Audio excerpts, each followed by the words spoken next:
my name is Shay, aka the Salty Stitcher here on YouTube, and this is my 10th video or so, something like that. I don't know, I think it's 10th. It is a stitchy first video. We're going to be talking about the Mill Hill kits, right? Big Mill Hill beading kits. Big relative, but whatever. So there's two reasons why I'm doing these Mill Hill kits now. Not that, I mean, both of these are not necessarily seasonally appropriate because they're both Halloween-y type things, but that'll make sense too as well. There's two reasons. One, there's two SALs going on. So there's the Mill Hill the Mill Hill Kit SAL by Beck Stitches Everything, and I'll put the actual name of the SAL and the hashtag if I can remember to do it. So she's doing that, and then her and Crow Stitcher, so Beck Stitches Everything and Crow Stitcher are also doing the Halloween is a Lifestyle SAL. So I figured I haven't done a Mill Hill kit ever. I can do a Mill Hill kit, and I love Halloween stuff. The stuff by Mill Hill that I'd want to do anyways is Halloween themed, and so we're going to do kind of a kilt, I don't like that phrase. We're not going to do that. We're going to do a double whammy today. We're going to have a 2-for-1 kind of deal going on where I'm able to do stitch for two SALs with the same project, if you will. I did buy two of them just so that I could not be cheating. If that's a cheating thing, I don't know.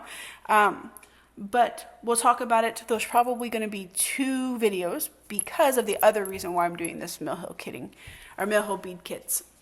And that is because I have a Mirabilia. I have Cathedral Woods Goddess. I'm nowhere near ready to bead for it, but I'd rather bead on something cheaper than before I bead on something more expensive, right? Mill Hill kits, you're looking at 20 bucks, 10 bucks, something like that.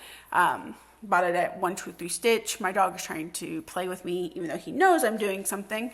He's very cute. But I'd rather bead on this and screw this up, and not bead on, and then not screw up a Mirabilia that's quite a bit more expensive to kit up. So that's one of the reasons. That's the other reason why I'm doing this, right? So there'll probably be 2 of these videos. I'm a bit rambly today. I'm sorry. I think it's the headache I have. I don't know what's going on, but there's 2 videos. Those videos are going to be kind of like separate, those videos, the 2 themes of those videos, the content of those videos is going to be kind of like breaking down, like unpacking a Mill Hill kit, which is today, and then the next time in a couple weeks we'll be beading and all that good fun junk, beading and Krennic and all that. What you can see now in the top down is kind of beading kits, or what comes in a Mill Hill kit rather. So this is a second one that I bought.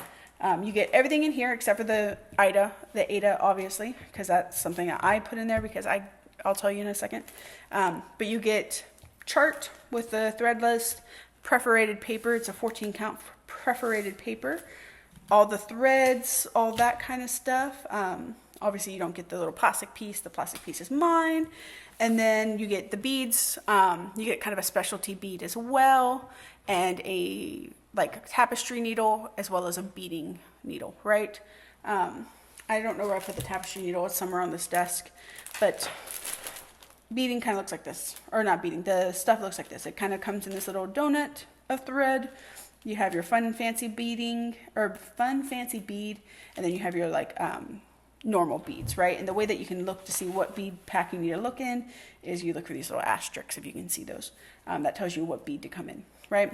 So what I did, and I took some video of it. I don't know if the video is necessarily helpful or like quality enough to put in a video, but what I did is I separated out all the threads and then I labeled them with a DMC number. However, I messed it up. So these 2 numbers are switched. The 741 and the 721 are both switched, which meant that I had to frog out. This used to be a much darker orange, this moon. I had to frog out the darker orange and replace it with the orange that it's supposed to be. Same thing here. I'm in the process of doing the last little bit of it here. Anyways, so be careful. That's my first thought, is be careful. When you're looking at it, if you already have like a DMC color card, or you already have some of these DMC colors in your kit, like in your stash, I would just compare it just to make sure. Because for the most part, they're easy. Like obviously, yellow-green is probably going to be this guy, right? This yellow-green right here. Black is black. Dark gray is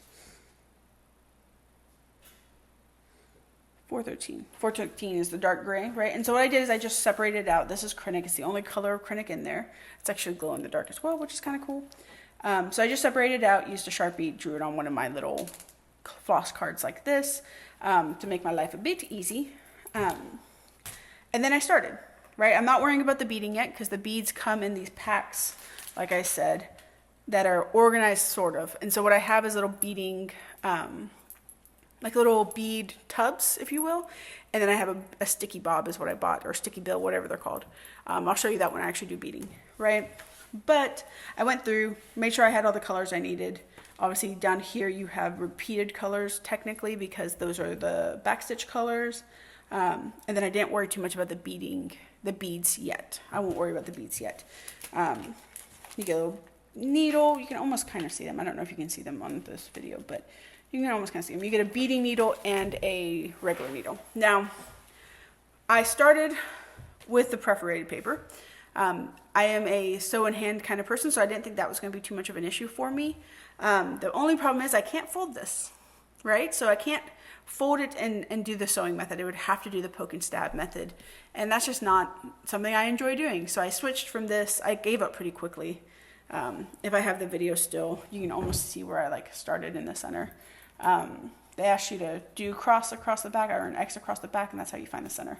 I'm not a big fan of the perforated paper. I figured this was also going to hurt my hands in a while. But yeah, I didn't like it. So I just grabbed some fiddler's cloth that I had. I always keep some of this like Charles Craft fiddler's cloth. It's 14 count. It's perfect. And I did that.